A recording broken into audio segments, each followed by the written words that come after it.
I got accident in 1986. I was 23. And I remember in my absence I had been a Catholic like fucker get her home. And I'm coming home drunk. To be a good husband, but my whole life's long praying. All I want to do is, if I can help anybody else do or share a message, and it's a spiritual battle, and I still get me. Sometimes I think, God, I'm so weak and I don't trust enough and all, you know. Look as well, sin, soul in need. That's a little. If you want to help us spread the word of the Lord, make sure you subscribe, tap that notification button, and like, comment, and spread the good news. God bless. Okay. Before we get started, I'd just like to say thank you very much to Magic Door Studio, our sponsors again this week in this episode. Magic Door Studio also produce the podcast, and it's the best work environment to work in. There's not a service you don't provide, and we're very grateful to be working with Magic Door Studio. Martin McFadden, you're very welcome. Thank you, Johnny and Michelle, for having us. Michelle. Danielle, sorry. That's a good Michelle, start, though. sorry. Might change my name, it sounds good. Martin, you have a book here. Sorry, Danielle. You have a book here, Don't Go There, right? And I'd just like to read the back of the book here. And it says, I remember my father watching me one day when I was drinking a bottle of mineral. I would have been 13 or 14. At the time, he noticed something unusual about the way I attacked the bottle, and he said to me, if you ever start drinking, you will become an alcoholic. Mm-hmm. Wow. Whatever he's seen, and then I never seen me daddy or me mammy drunk or abusive or nothing like that. But when we get older and our alcohol can play havoc in our families, coming down both the generations.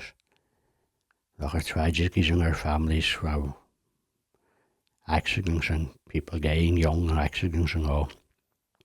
And drink seemed to be a factor. Going back, we're saying it can skip a generation, but I never seen daddy or mammy drunk or abusive or anything like that. But the moment I started drinking, I had no control over it. And I didn't even like to drink. I didn't just throw it back. Even maybe close your eyes. And if I had money, I would just keep drinking until I would drop or run out of drink or run out of money. Were you like that with everything, Martin, though? You know, you do everything in excess, like not just... No half measures at all. Yeah, all in on everything. Anything, all or like Sister Claire, all or nothing. Yeah. Even in later years I was sober, and the wife was Liz, she says, come here, there's a mouse in the house. So we need to catch this mouse, so she was petrified. So a normal person would go and buy a mouse trap. I would go to the store and there was 14 traps in the shop. I bought the lot and stuck them around everywhere. No. Definitely all in. No half measures, eh? I was going to catch him as quick as I could. Yeah. Sweets. If I got a box, I would eat. Eat. Anything. And even probably, it's probably, I need to control too, because in the prayer too, it can come into your prayer life too. Before, when I was coming out of the darkness into the light, then I was around preaching to everybody and all this and that and all. Oh, I thought I was off my head. That's what happens to us all. Liz says to me, how dare you? She says, tell me how to pray. She says, I'm praying every day of my life. Yeah. Who was this? My wife. His wife. Oh, yeah. She says, you ran around terrorising the neighbourhood for 30 years. Don't be telling me. So, that was a guy. So you do things in excess. Aye. Mm-hmm. I can relate.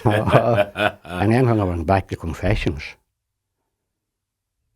hadn't been to confessions maybe in 40 years or so.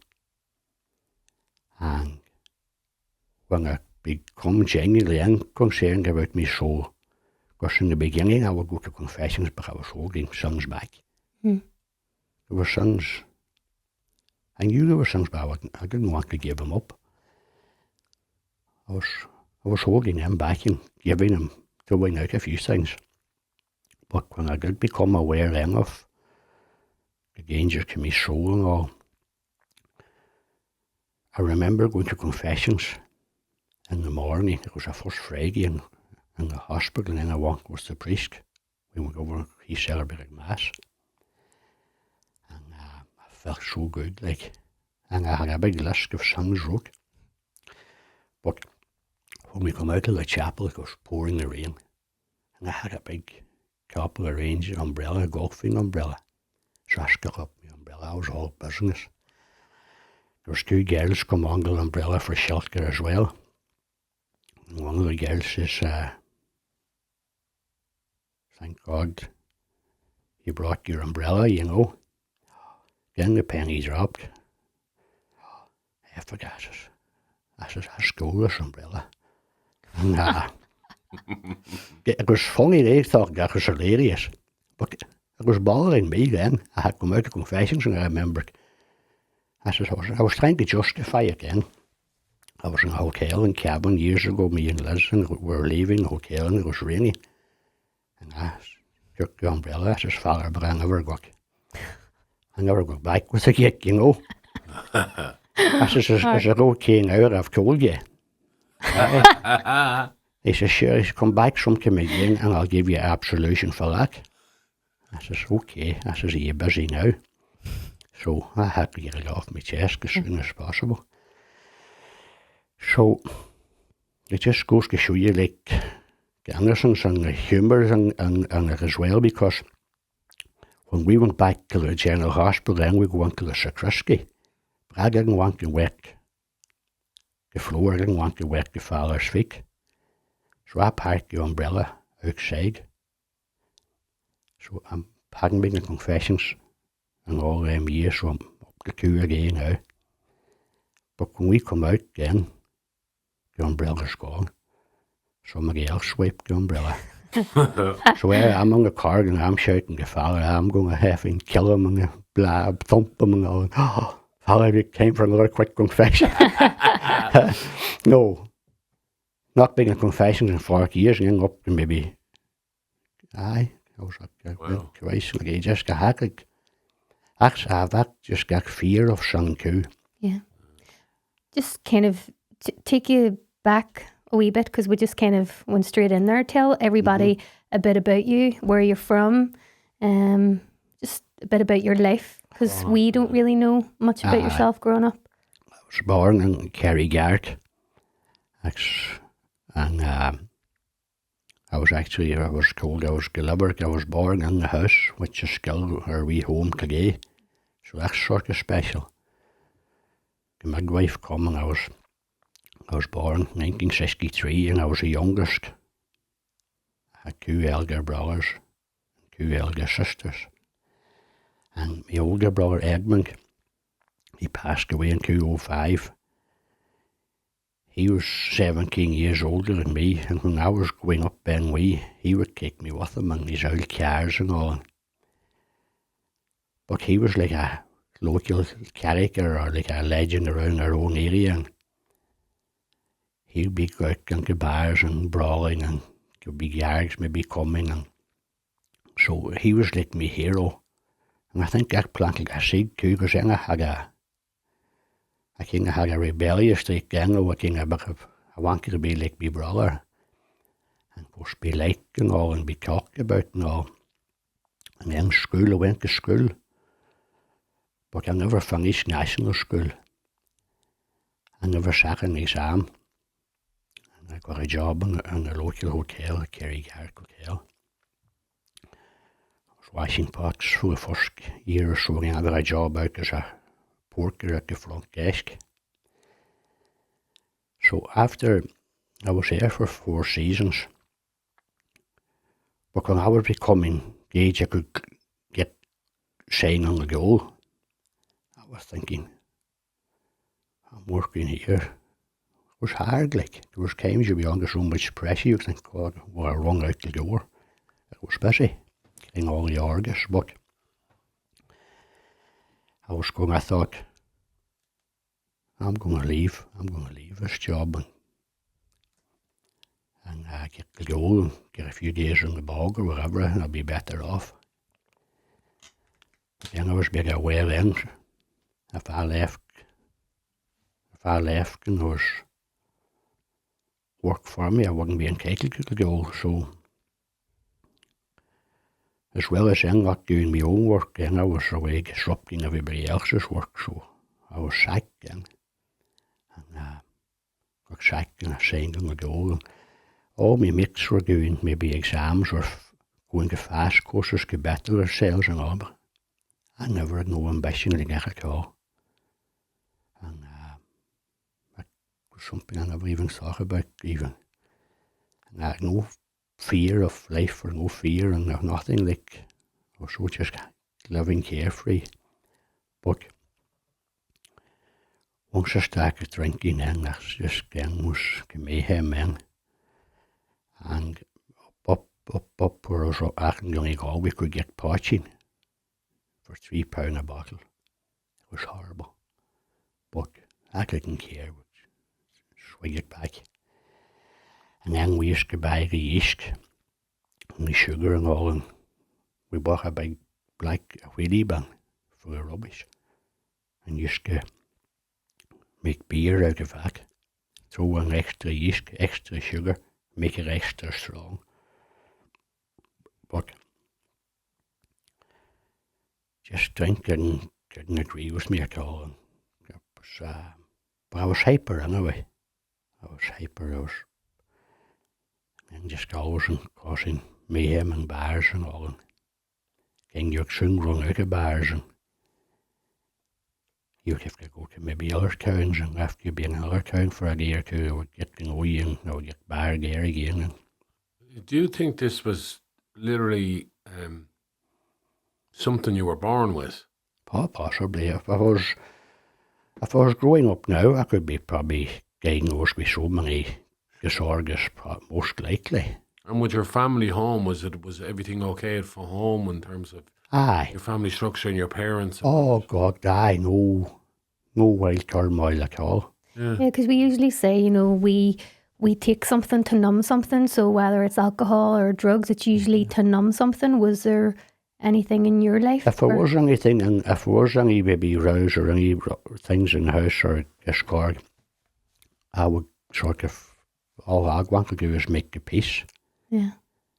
But when I would go out, I could be walking to a bar or a club or something. And I was that hyper. I would be swinging and kicking branches on the road and all, just, I don't know, probably now I don't have many what I'll be diagnosed with. I wonder as well, was there, I've wondered with people I know and people in my family, friends as well, 30 years who I met, some people as well, when they drink, they just go off the head. I wonder, is there an allergy even to, Mm-hmm. I just, because it's such a knee-jerk. Yeah, some people just start swinging punches. Yeah. Aye. Definitely, it's like there used to be a saying, like, the devil's in the bottle. Mm-hmm. And I do feel when I drank, well, once, if I drank then I had no sense of reason then. If I wasn't drinking, you might think twice, but when I was drinking, and even have maybe buy an old motorbike or so, no fear at all, or no sense. We could be driving and a few of us, and we'll be coming to maybe a sharp corner, everybody will be slowing down. I mightn't have as much power to keep up with them on the big roads, and I wouldn't ease off. And just on your faith journey then, Martin, how did you grow up in terms of your family as faith, and how important was that to you? Aye, well, Mammy and Daddy, you see, on my journey too, another thing, although I never seen Mammy or Daddy drunk, never seen them abusive, but I never seen them in the one bed. and Mammy, her home place was a mile up the road. And her mother, my granny, and her brother, my uncle, they both needed 24/7 care, my grandmother. And then my uncle, he had a stroke or a brain hemorrhage. So the way it was, where I was led to believe that Mammy, which she did, she worked hard caring for them. And so she was with the men like at night as well. So me and Daddy then would go up a mile up the road. But when I would go up, Mammy would always ask me to pray the rosary with her. I wouldn't want to pray it, and I wouldn't want to refuse her. And okay, we'll start. And I'll be Hail Mary, and I'll be rushing through it, and maybe I'll curse in the middle of it. And then I might shout halfway through, Glory be. She would put up a skeg, hold on, that's so many more. And then there's times I would think, I'll go on over again to see what she said, the glory be. And then my brother, God rest him, saying, that's a mock. But I didn't want to say it, but I didn't want to refuse her. But I had that sort of fear too, sort of maybe some sort of respect in my own mind. But that was that. I began when I went away to Glasgow and London, started to move about. Like that was the end of it. There would be no rosaries, and maybe St. Anthony, a devotion to St. Anthony, say a prayer to St. Anthony. When I was going to a handling or being a cake situation, I'd be St. Anthony, get me out of this. And when I get out of that, then I would. Why St. Anthony? Why did you? Mammy, I remember Mammy too, had a wee 9 Tuesdays novena book that was all battered. And that stuck with me. And coming on here today, and even on your website, I've seen, if you build it, they will come. Later in years, then I promised St. Anthony, I said, I want to build you a shrine, St. Anthony. And that's on my mind. And it was God's will.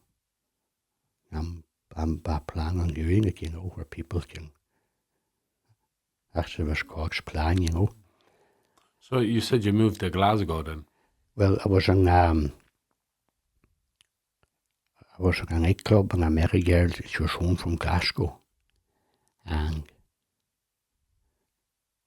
met her on a Saturday, and then we arranged for meeting a Sunday. And even at weekends, I would save up my money. People might go out for a drink on a Friday or Saturday. I would powder all back and go for a blast on a Sunday. But, or a Saturday or whatever.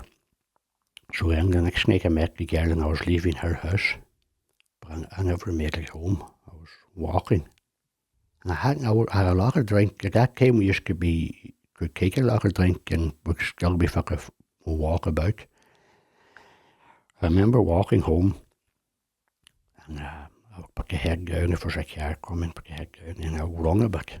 And when I run out of steam, I would walk and then I would run. But the next thing I remember is I woke up in ICU in Letterkenny Hospital.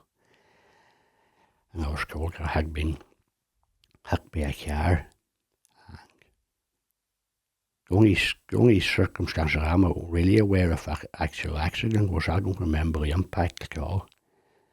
But my next door neighbour, he was coming home. And he had a wee Fiesta car.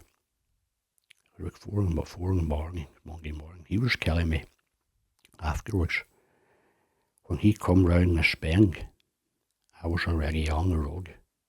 He says, I thought it was a black bag of rubbish. And he put a wheel on each end of me. And I was nice to bits. And so I told him, I said, don't you feel bad about it in one way, because if I was coming, I said, I would have done the same. I would have been over the top of you because it was unavoidable. So I was airlifted to Dr. Stevens here in Dublin. And I remember it was just close to Guinness Brewery. I could smell the drink coming out of the brewery. And I was that desperate for a drink. I was watching the drip was going into my arm. I was watching the wee bubble going up the tube. And my desperation, I remember chewing until the tube, drank a capture a wee bit of liquid. That's how desperate I was for a drink. So I was there for 3 months. Told me first I wouldn't walk, I was going to amputate my leg. But by the grace of God, the prayers and the masses was offered up for me. I remember it told me when they were discharging me, I would need extensive physiotherapy 3 days a week indefinitely. And when I even come home from Dr. Stevens, I didn't wait to be properly discharged. I come out and got on a bus. 3 months after being out, I lost a lot of weight. My clothes had to be cut off me, and I was wearing.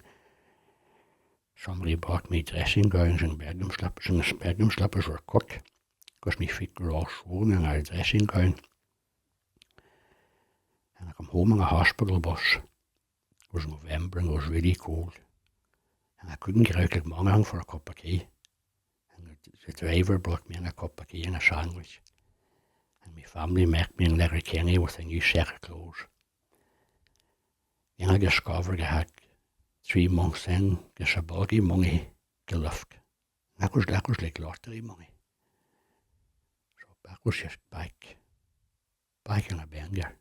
What age were you at this point? At the accident in 1986, I was 23. And I remember in my absence there had been a cattle rig fitted at our home. And I'm coming home drunk, crutches, and I didn't know about the cattle rig. I seen my end going into cows and wrestling about, and I actually seen the wires holding my leg, the wires coming out through my legs. Never went for physio, never went for anything like that at all. And but the girl that had been involved with the night of my accident, she had gone back to Glasgow. She asked me to come to Glasgow to spend Christmas and New Year with her. I had never been away from home. I had been 3 months in Dublin, but all I had seen the inside of a room. So I get a bus. I could get a bus in Kerrygarten, and I would go to the boat and take into Glasgow. That was my first time away. And I remember drinking all night, drunk, drinking again on the journey to Glasgow. And I remember getting on the boat, but I don't remember getting off the boat. And I remember I woke up sleeping. I must have woke up and we must have been coming into Wags, the city centre, into Glasgow. And I have never been in a city before. And I wake up and I'm looking out the window, getting my bearings, and I see this big lorry going over a flyover bridge. I genuinely thought that lorry was flying in mid-air. I didn't know about flyover bridges. I said, look, Mammy and Daddy says, I think just fast in the city will kill them. That's how naive I was. But so then I would spend my time between Glasgow and Kerrygarten. And with my injuries, I had no bother getting a doctor to declare me unfit for work. And some of the doctors got more sense than me, said, what are you doing? You should be at home. So I could get this sick money and no bother, you know. That's no matter where I go. When I moved to London, that's the first thing I would do. I would go into a house that would let the social pay for your rent and all. So I was just living on the edge, and the woman in Glasgow said she couldn't put up with me drinking any longer. Rightly so. And I remember saying, you have a drink problem. And I thought she was off her head. So then I went to London, but in the meantime, you see, there was a compensation claim coming through, and I didn't want to make a claim because it was my neighbour. But there was a bill from the hospital here in Dublin, I think it was 23,000. So there was a claim then in process. And I was thinking, half a year's back home and get this money and everything will be sorted, So I could be in London and I would go to work games, but either go drinking or not get sick or not go back. And if there's anybody, but I could get checking to my job, I'd like a pint, I would talk to them and come on, we'll go for a drink, This is the 80s now in London. Late 80s. Late 80s, yeah. A lot of Irish there. I remember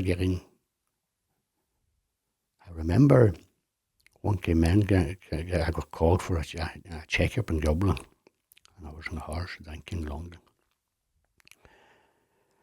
The first time I went to London, I got on the bus, and the bus hours, and on over and got the bus into London. I was never on a plane. Same when I went to Glasgow, I went on the bus. So I was in a band and I realised I had to be in Dublin the next day or whatever. I thought, God, how am I need to get a plane? Never in a plane, never in an airport. And I had no money either, so a friend of mine gave me £200 back then. So I was familiar with the tubes in London, so I got to Heathrow Airport. I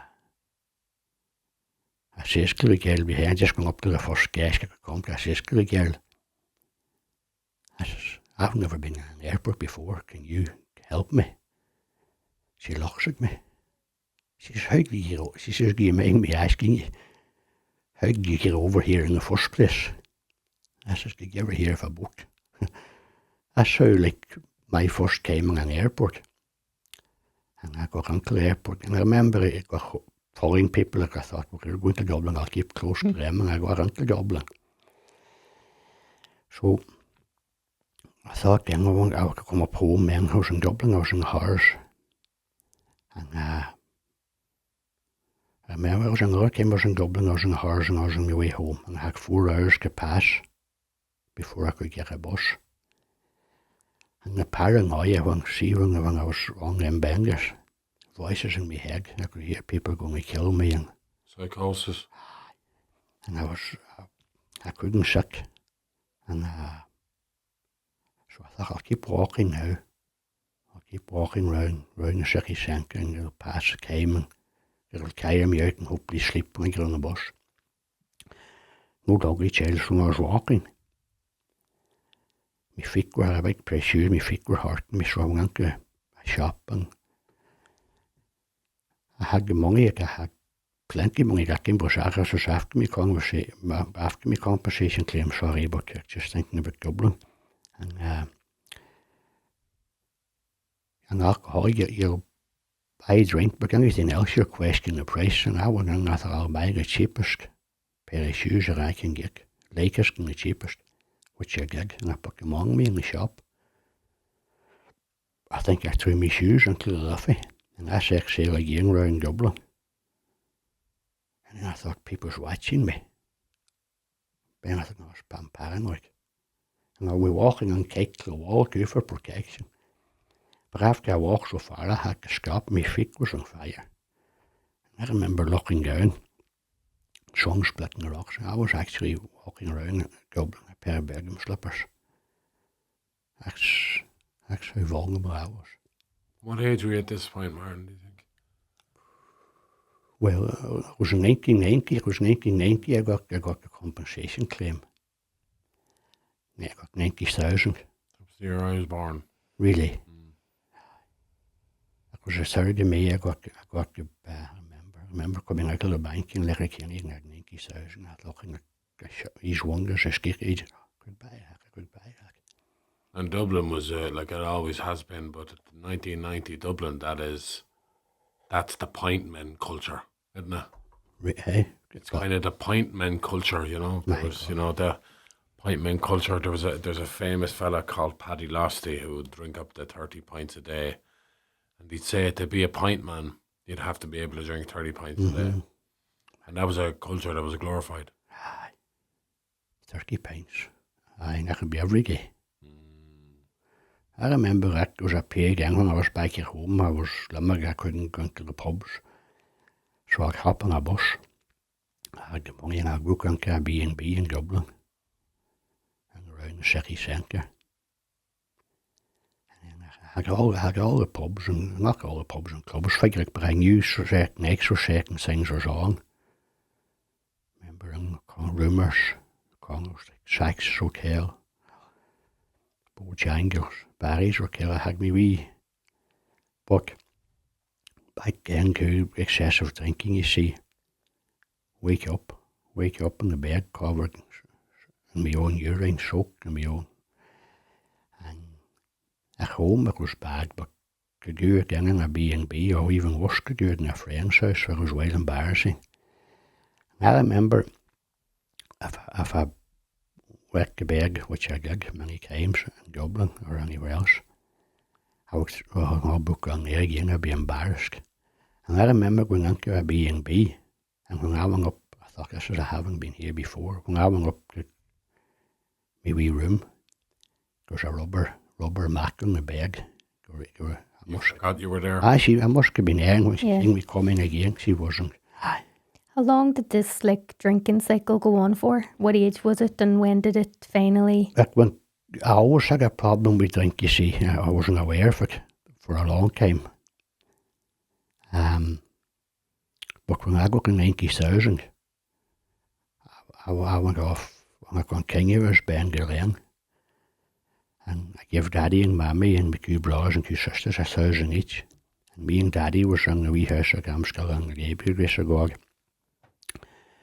And we had no more corn, so we got put in a wee bathroom, put in radiators and doors.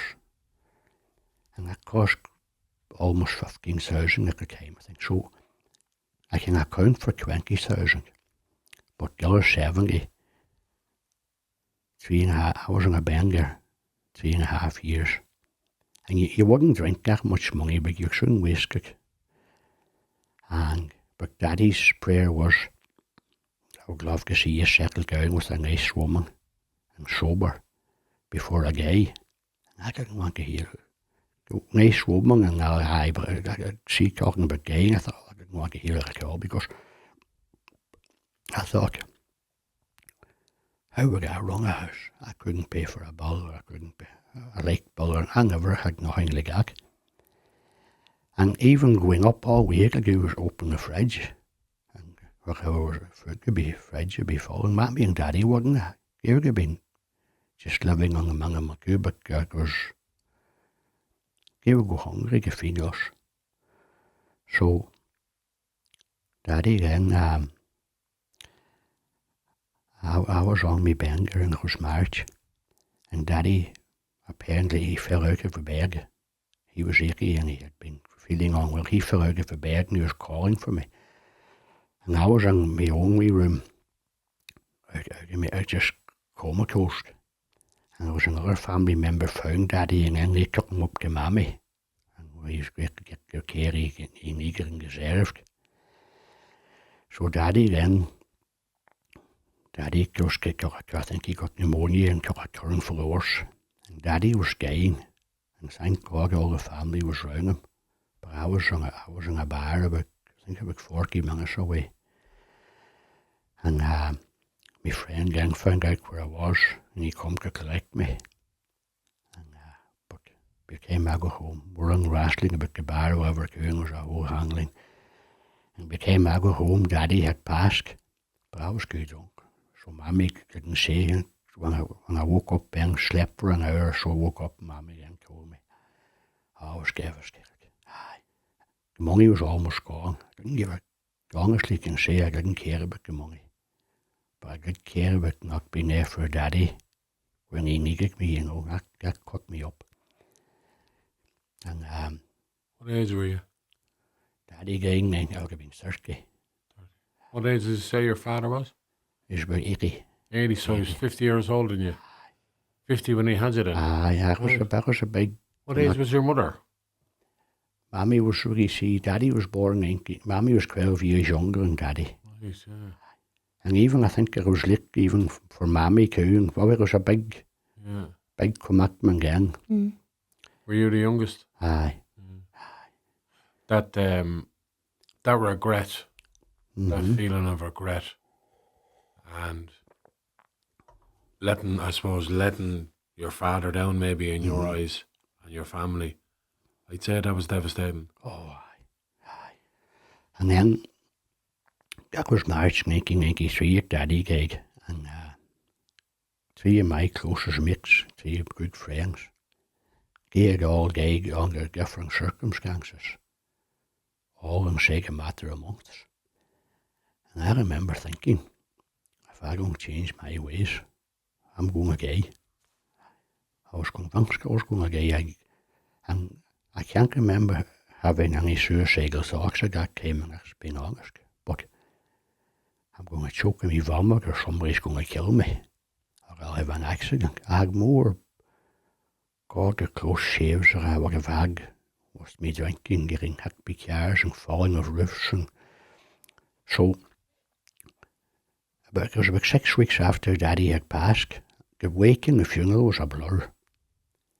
And I remember in the hall, and I was in the horrors, I think, but I was sad. I remember, but from where I'm here now, you are, John, I could see Daddy. I thought, no, I'm hallucinating, he's not, because I knew he had passed. And I remember reaching out, trying to touch him, to see, is he here? So I rang me mammy and up, and I told mammy, and mammy asked me, will I talk to anybody? I said, aye, I'll talk to Father Paxi or Parish Priest. So when Father Paxi was coming, I was on, but I couldn't wake.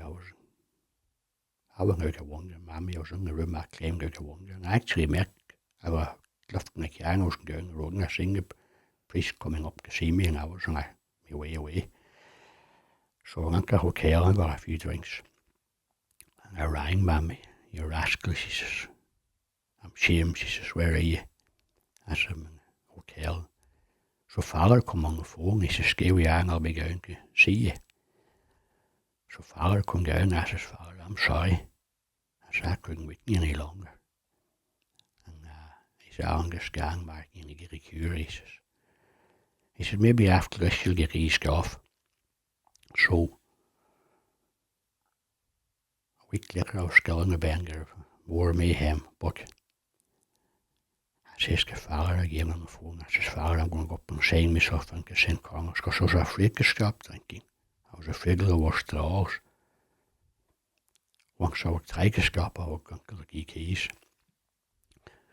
So Father says, I go sign yourself in, he says, you'll never look back.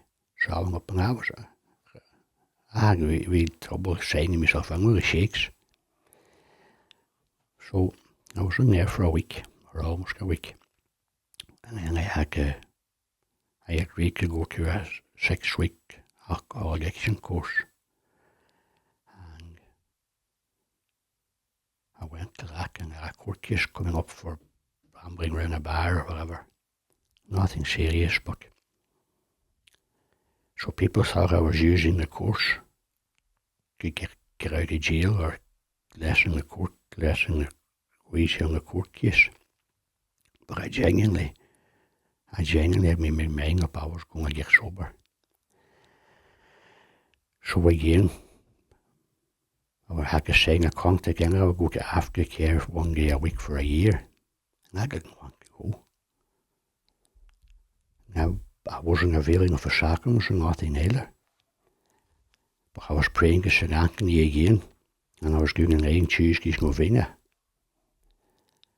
And within a short time then, the money was gone. And I got signed on in on the goal. And I bought a wee car. I think it was £300. It was a couple of different colours. It was wee Fiesta, but it was going good. When I had the money, I never bought a car, because that was all I could afford then. Got a provisional licence. And there's a neighbour rang with me one time, and he says to me, Martin, he says, you've got the wee cage now, like the home. He says, now he's always missing now is a bird. So that then I thought, God, I would love to make a good woman if it's God's will. And that was a thing too during them courses where I was, to keep clear out of pubs. I'd be in a pub. I'm famous among the bar, and I wouldn't even know what am I doing in here. I was just fair force a habit. Sometimes I walk out, sometimes I walk by a mangro. But that was something I didn't give up. I thought, well, my social life too, like, and I was determined I was going to stay sober. So I met Liz, then I went to a nightclub. I was 8 months sober. And Liz asked me, she says, where were you on the 29th of September last year? This was the 4th of June, 94. And I'll never forget the 29th of September. That was the day I went into the psychiatry and get detoxed. I'm my old head's racing. I thought, oh, she's a vanguard, she's a psychiatric doctor or something. So I told her, like, I says, I went to get dragged out and all. Oh, she says, the only reason I'm asking you, she says, that was my birthday. And she says, I want to know where were you on my last birthday. And I later discovered again the 29th of September is a feast day of St. Michael, St. Gabriel, and Raphael, the Archangels. So, started go out again with Liz, and Liz was from Staban. Liz never drank. So that was huge bearing because we didn't have to go into pubs or clubs and nothing like that. She had no interest. So then going on my first ever song holiday, going to pictures, going out for a meal, that was a whole new world to me, and I was loving it. So then buy wee things then for the house and maybe on the HP and all washing machines or TVs and getting a wee life in order. So the first few years, still not going to mass or confessions, you see. Praying to St. Anthony, that was all. But after I got a job in the hospital, like a Kenny Hospital as a porter, and I said, like, I had no money, but I wasn't going to go to a job unless I was happy, because I thought I suffered enough hell in my life, and I'll just quit, get a job, praying, got a job in the hospital like a Kenny as a porter, and I loved it. Meeting people, and you would kind of try and help people if you could. First 4 or 5 years, that was grand. 6 years, 7 years in, the gaming started coming back into my head then. Fellas at work could be going off to football matches, and I had no interest in football, could be going off to play golf, and all these weekends away. So my old head got thinking, that's an excuse to get away. I need to get away too, but so I told Liz then, I said, I need to get an odd wee break too. And you know, being honest, how naive I was without the second, the part of me was missing the madness, missing the buzz, you know. So I started to go off on my own in for a couple of years. I was on for a few years. I would go to Newcastle, I would fly to London, I would come down to Dublin, I would hit the town, hit the cities. And most of my friends married, a few of them had passed. So I make of trouble getting a mate. I'll take a spur of the moment. I'm away. And those times I would land in cities on my own, but that didn't bother me. I would walk around brown pubs and clubs, walk in, walk out, give a mingle, and if it was good crack, you skiing, give 2 mingles and go up to chat to maybe something to make think, oh, what's he? No, get knocked back and then I think, no, what kind of a clown am I? Everything at home here, I'm going to go out next night and have a high. This is what I'm missing. So I went through that for some years. So I was 8 years sober then. Come back into my head then, I'm going to have a drink. And I didn't tell anybody about it because I didn't want anybody trying to talk me out of it. So I made my mind up, I would go back to London. I would have a drink in London. Out of sight, out of mind. Liz not drinking, I thought she'll not pick up the sayings and I'll come back. So I remember in Dublin airport, I didn't bother. I remember in the plane, didn't bother. And I remember in an uncle a bar I would have been drinking years before. I remember getting a pint of Guinness. had one, and then I had two. And after one coup, I think, God, I've been off for 8 years now. I wonder what I find that'll hit me quick. And I'll be walking in there to Kylie to see was I scared of me feet. The next thing, hey, after a few pints, I didn't care if I was getting off. I was talking to myself and phoning up people looking for a party. I managed to get, that was Friday, Saturday, Sunday. I got back sort of okay. I went sort of okay. But then that was a whole new pattern then come into my life. I would just plan a weekend away to drink. And I thought, God, why did I get prime myself? God, this is good. But I was still overdosing too. But the chip me showed that part of it all gone. I was never in trouble at this later stage of my life. And when my accident kind of put the trouble out of me because I was knocked for sick singing. And I'm miracle to be alive, but that pattern on in for a couple of years, but I was back to square one. Back. I was in Newcastle and I missed 2 flights on a Bangor, and the third I got a flight into Belfast. Liz come and pick me up, by the grace of God. And the power was gone from my legs from a fair force of drinking, and I remember going home and having a lie for a few days. And once I got back, Liz asked me would I go to see her father, Wally Rafferty. And I had heard of Father Wally Rafferty, but I didn't want to go more than the man on the moon. But I thought, right, if it gives Liz peace of mind, I'll go with the flow. You see, being stupid, thinking I'll sort this out myself. Like, so Father Wally, when I got into him, he says to me, what would you like me to pray for? I says, Father, I'm fine, thanks. That's how naive I was. I says, would you pray for my wife? I says, Liz, she's worried sick about me. He says, why is she worried? I says, Father, I went back in the drinking, away drinking and carrying on. Probably forgot I was married as well as everything else. And Father says to me, would you pray the rosary? Father, I says, I don't know how to pray the rosary. When Mommy and Daddy was alive, we used to say the rosary. I said, I don't know how to pray it anymore. So Father reached down, there was a wee bag, and he gave me a pair of rosary beads and a card on the rosary. So I remember going home. I went into my bedroom and I remember holding the beads and looking at the wee card and trying to pray. I remember crying my eyes out, thinking how much the rosary meant to Mommy and Daddy, you know. So the next day then, me and Liz would be travelling to work or whatever. We'd manage a gig or 2 gigs. So then we could manage the rosary in the car.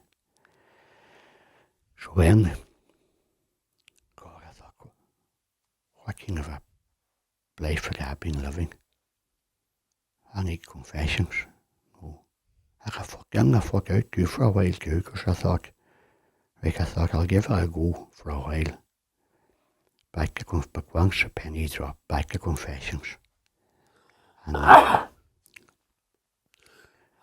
Sorry. So that was me whole, and I would come out of confessions and I would forget about something I'd done.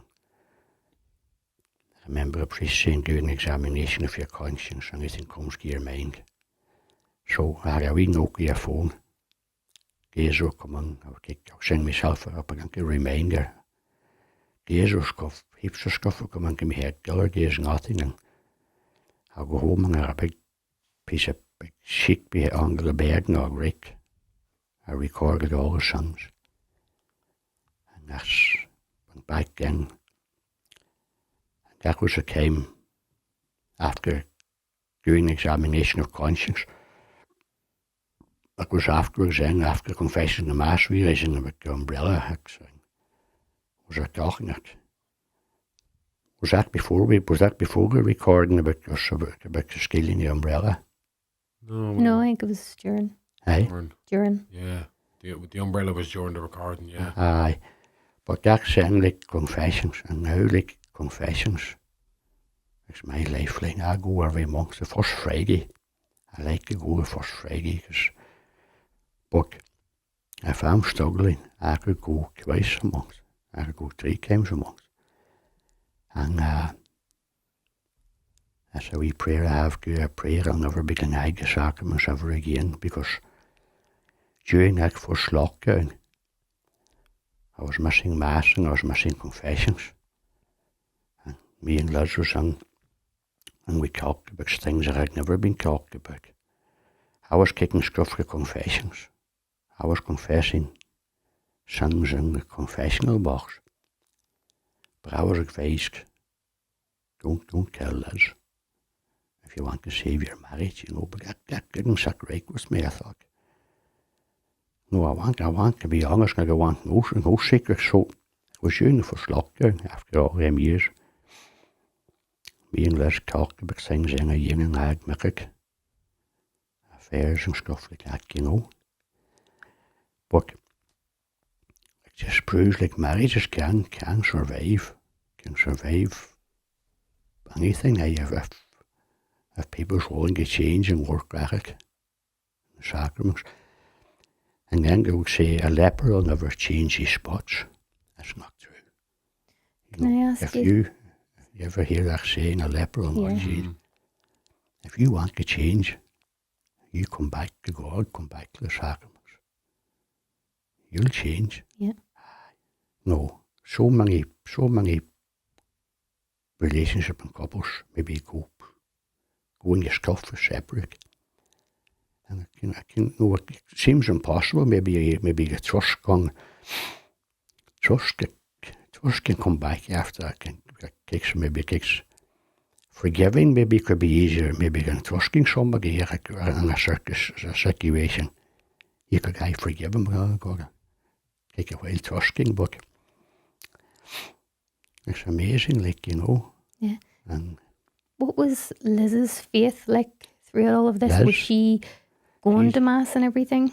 Well, when we were together, maybe before I met her, I don't know how much she was going to Mass, but she's taken from a steady, her Sunday Mass, and her faith is like that.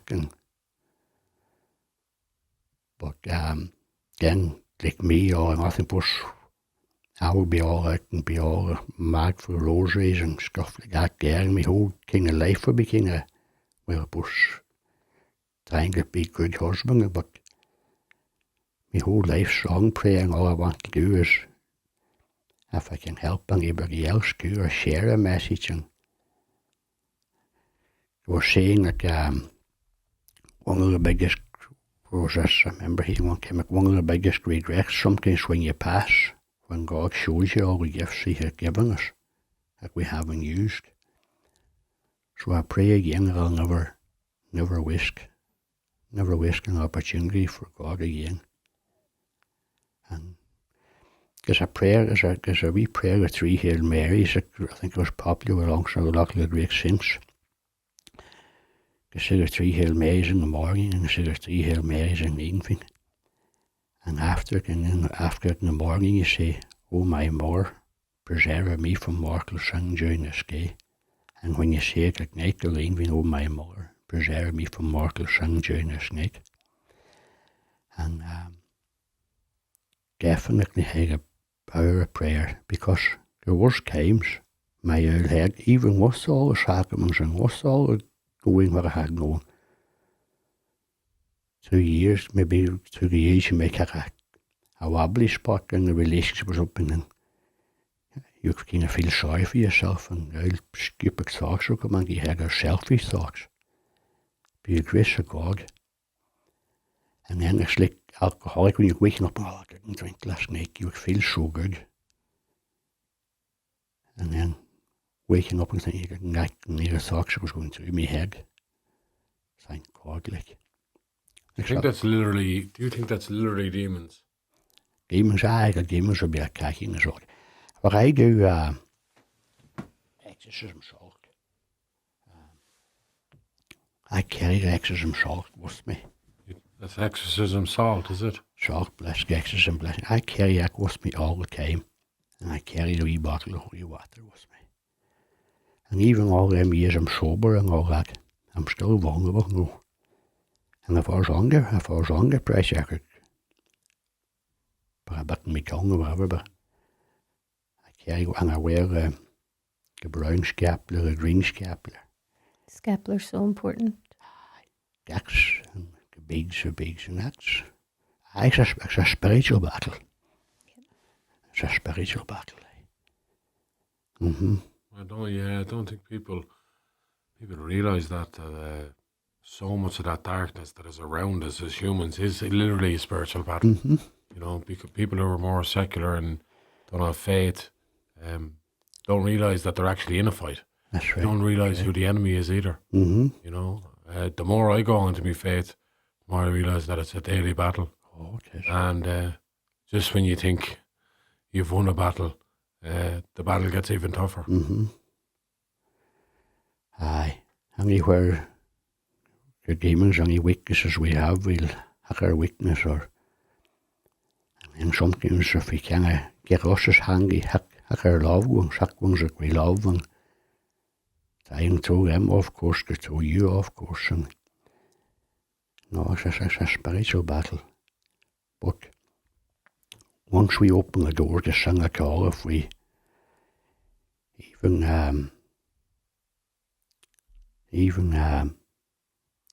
the sing, we're always looking for stuff.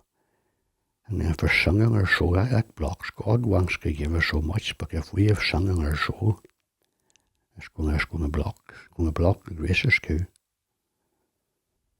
And the confessions, it's free. It's a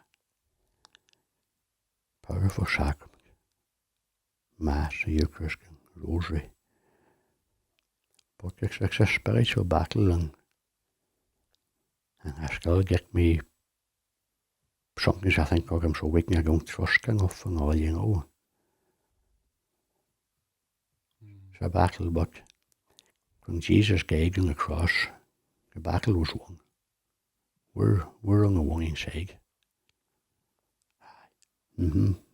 Creativity as well, that's something that you've pursued in your life. Obviously, being a writer, you wrote this book, Don't Go There. And this other little book as well, Sin, Soul in Need. Tell us a little bit about that. I woke up one morning, I think I have a get recorded, and it was October, I don't know what year, I forget the year. I woke up and the word sung, it was just in my mind. I don't know if I had been dreaming about it, but it was just right in my head. I thought, what's sung? I thought, sung, it's a soul in need. I took a note of it. I knew I was going to do something with it, and I had to do something with it, but I didn't know what it was. So, it was years later then, I thought, God, my father gave me a rosary, and that was, but what I forgot to mention, when Father Wally, God rest his soul, he passed away then. I had great times with him before he passed. Years before, I was in London, and I woke up on a bus. Sleeping, woke up. And you wonder, where am I? Who's beside me? You begin nearly fear to look. And I heard this voice, a little lady, wee woman. Are you awake? Oh, thank God, there's a woman in beside. I hadn't a clue where it was. But it was a nun, and we had a conversation, and she gave me a rosary. I gave that rosary away. Never said it. So I was a nun. Years later I was in Gary, and I met the late Bishop Edward Gilly. Bishop Edward Gilly gave me his rosary. Don't know what I done with it. Then years later, Father Wally Rafferty. So, and there was you think he was a bishop, a priest, and it goes other way, but it was a nun, and then it was a bishop, and then it was a priest. When I got that third rosary, I was touched. So I wear the rosary beads round my neck, and if I'm travelling on a bus or at home, I just take them off and say my wee rosary, you know. You did your rosary on the way in the bus? Oh, aye. Yeah. Oh, my God. I would never miss mass, Sunday mass, or days of 4 days of obligation. But I also try and get in masses during the week. I don't get the mass every day, but I try to get a few in during the week, and the rosary. When it's on my mind until I get sick, I can't settle. Yeah. And before I'll be rushing it. I just like now to be kind of have time and kind of say it what I can say it, kind of. And one of your podcasts you talked about was that there's a lot of prayer groups to be rushing, and they're cutting in, and the name of Jesus is drowned out. Like, I remember reading some sigh. I like to take my time. And then times even with me big time, I didn't go get I said I can, and I would never want the longer cooking. I could end up saying 15 Do times. more? Yeah. Aye, but I don't care, I think that might be the difference, when you're rushing it, or when someone's rushing it, or someone's actually enjoying it. It's a difference between just feeling like it's an obligation and actually enjoying it. Aye.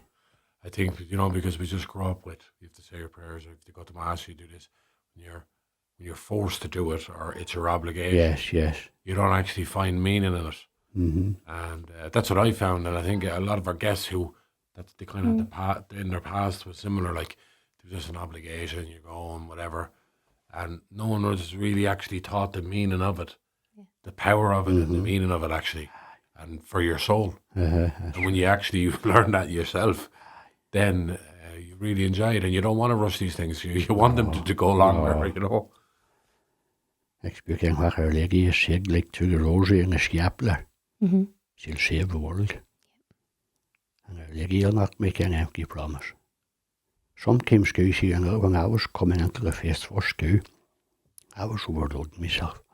All these things are coming, WhatsApp, novenas, prayer, and this and that. It was like I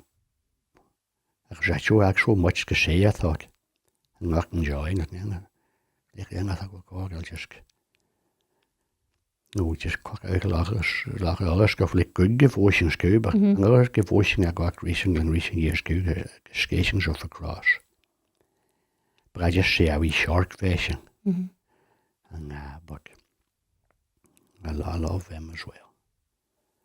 On the way down here, John played a song as well that you had written. Do you want to tell us a wee bit about that? Aye, rich man, poor man. I was in me and Liz. I was sleeping and I woke up and I had this dream, and I don't know if it was a dream or if it was but I'll share which is what I imagined, and I can see it as clear even as you can the exact part of the room and the bed or at the bottom of the bed. I could see what I imagined was Johnny Cash. And I don't know much about it. You were sharing stuff with us about Johnny coming down, which is almost very interesting. I didn't know much about him, but I liked his music, I liked his voice, and I liked the belief. I thought he was a bit trouble too, and I thought, oh God, that kind of appealed to me. Yeah. But in this experience, he says, I want you to write a song. I want you to call this song Rich Man, Poor Man. So I got out of bed. There was a clock up on the wall out in the kitchen, looked up at the clock, took a look at the time, took a look at the date, and I remember, I'm not sure of the year, I have it wrote down, but it was the 23rd of September, St. Padre Pio's feast day, I believe. It was after 1 o'clock in the morning, and I wrote that on an avisable. And before I would jump on fake fuss and these stupid things, probably still making mistakes, but I sat for a good long time, praying about it. So when I approached a priest, and I asked him, he says, if you were given the title for the song, write the song. So then I went and asked another priest. He told me the same, write the song. So I wrote the song, and I went back to the two priests, what's the words? Because I thought it has to be like a spiritual message. And I just touched on heaven, hell and purgatory. So then I wrote the song. But it's easy writing, but then what can you do with it then? That's where I was big then. So then, folk till Skuggy, I recorded a poem one time, my testimony, The Power of Prayer. I just sat and recited a poem. So I went to Camion folk till Skuggy, and he put the music to it, and he got his friend then, I think Joe Gibson, Sailor Bill, and he sung it. But we just threw it up on YouTube. Mm-hmm. But without, like, I don't know, it hasn't many hits. It's out for years, but nobody knows about it. Rich man, poor man. Right around that. We will share it. I loved it. Yeah. Aye. It's my kind of music too, like just tonally. I love that kind of Irish country music too, you know. Mm-hmm. Rich man, poor man. Aye, and I thought, well, a rich man is a man. He's a man with a faith. Poor man's a man with no faith, you know. Because it's a great God, hey, I think, on the mercy of God sparing me all the years of that God. For a eigen mortal song. And then selfish bringing other people into mortal song with me. Hurting and damaging other people. I pray for them every day if just by going to daily prayers, any of them souls and need a confession and healing. And for those that have already passed, that God will have mercy on their soul at the time of passing if need be. I remember a friend saying one time, like when we pass, say my father passed in 1993, God seen all the prayers that I was going to say, all the masses, like there's no clock in heaven. God seen down the line all these prayers and masses that was going to be said there in the years ahead. Mm-hmm. So he would put them Forward. Mm-hmm. So it's God's mercy. It's how merciful God is, and but then He's also a just God too. Like He gives us so many opportunities. But thank God, the sacraments. That's my lifeline. Mm-hmm. You know, we live in a world, obviously, people are lost.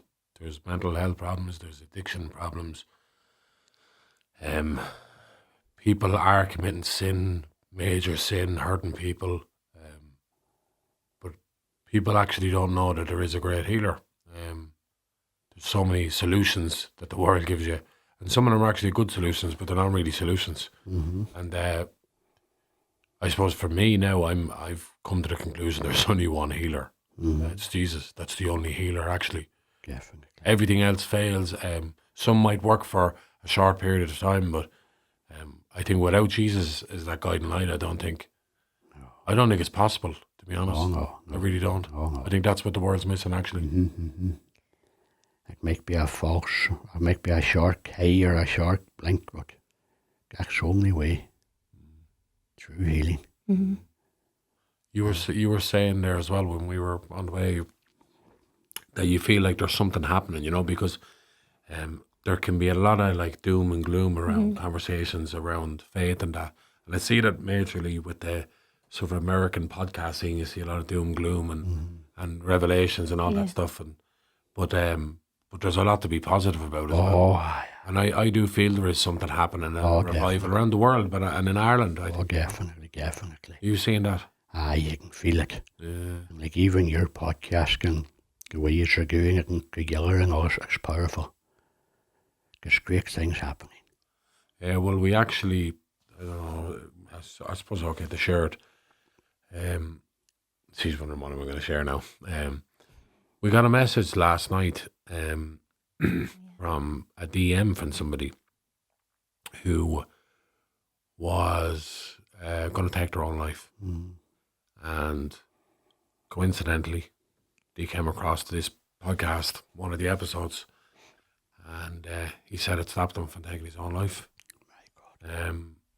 Which is great for us to hear. Oh, thank God. And it's great to know that God is using us in this platform for good. Because that's, going back to that is the only healer, is God. Because this person was searching searching for something, and it's come to the conclusion that's the healer. And then see when other people in despair hear his message, that'll have a ripple effect too, because it's amazing. And that's like how many people you're touching, like you don't even know yet. Glory to God. All glory Through to the God. world, I mean? worldwide, like.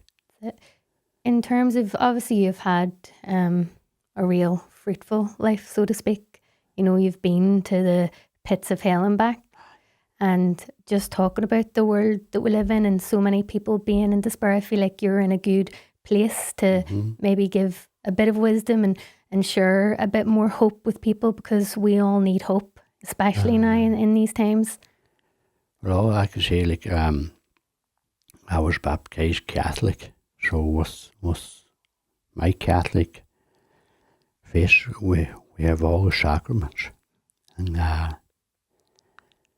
even if you think this isn't for me, that's a nutcase. He was always a nutcase when he'd be thinking, but it's free, you see. You've nothing to lose. Give it a go. And ask God to catch you. And even forgiveness too, if there's so much hurt in the world, and even within families and all, and friends and work situations and all.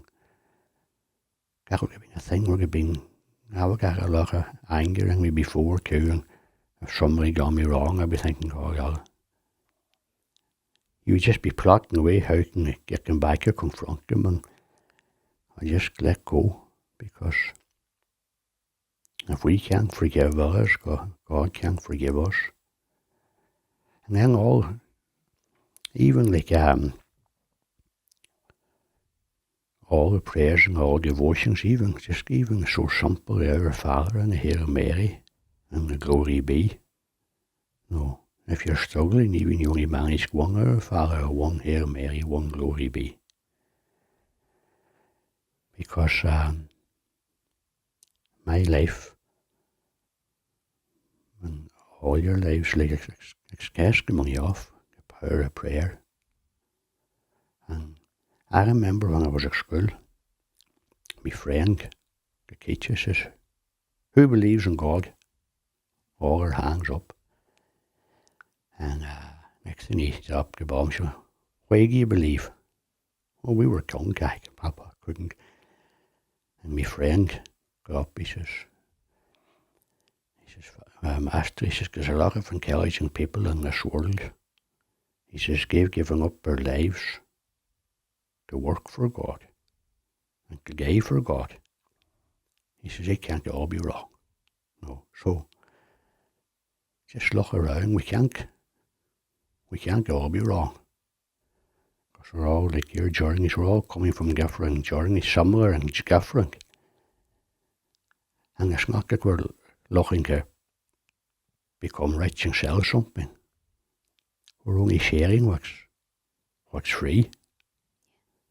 And give it a go. And never give up hope. You could be praying for years for a particular novena. You might think, no, God, don't give up. If it's meant to be, it'll come when the time is right.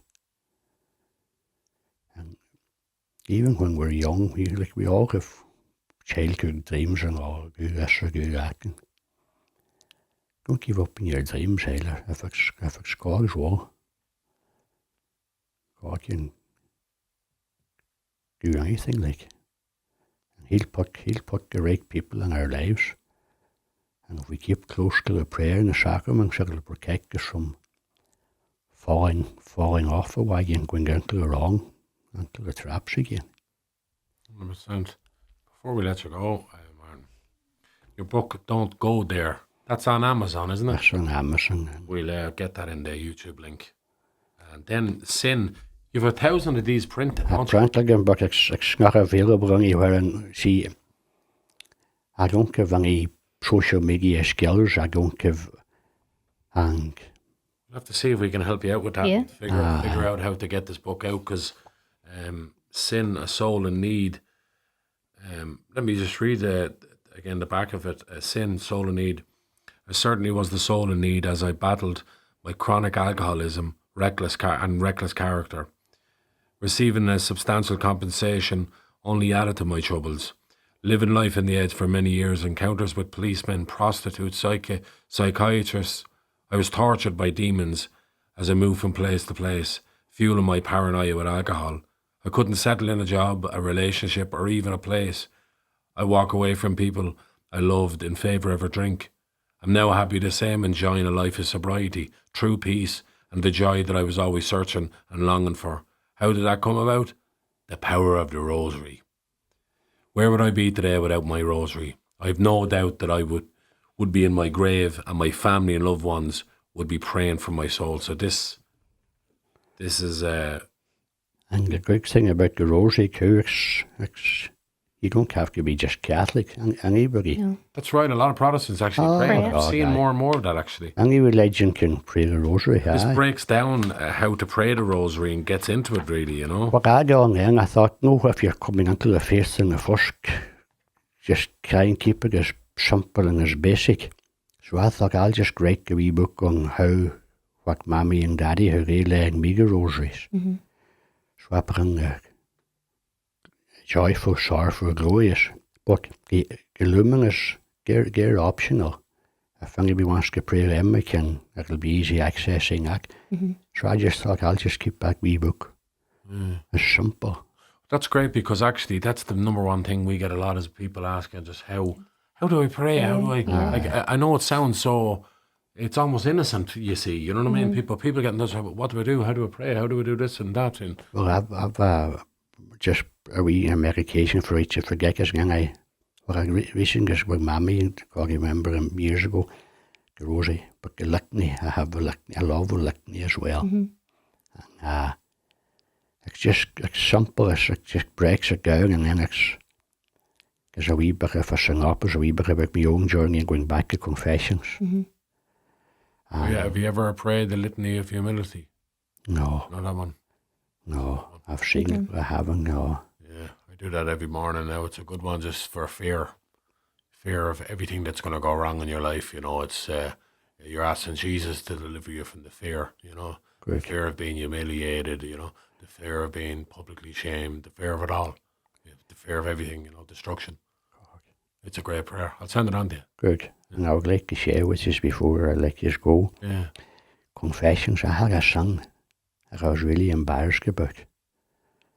And I thought, it was eating at me, but I was too embarrassed to talk to a priest about it. So I knew I had it was from my mind maybe for a while, good while. But so I got a priest from one of the mission countries. I thought, now's my chance. I'll get this confessed now and he'll not see me again. That's how embarrassed I was, you know. So among the confessions with him, and I'm talking low due to me spiritual ignorance and being embarrassed. I'm committing, I'm confessing this thing, but I'm talking low. And he says, what? So I go louder the next time. So embarrassed, so hard I get, what? So I was twice I confessed, but the third time, I got it loud enough that he could hear me. And he didn't back and he says to me, I'll never forget it, he says, the greatest of the saints, they're not those who never sing, but they're those who love confessions. And that had been eating at me for a while, the relief and the joy. So, thank you so much for having us and for picking us up at the and of course, I need to thank James for a cup of tea too. Thank you so much, Martin. Cheers. Thanks for the wise Thanks, words and your time. Yeah. The power of a confession. God bless. God bless you. God bless.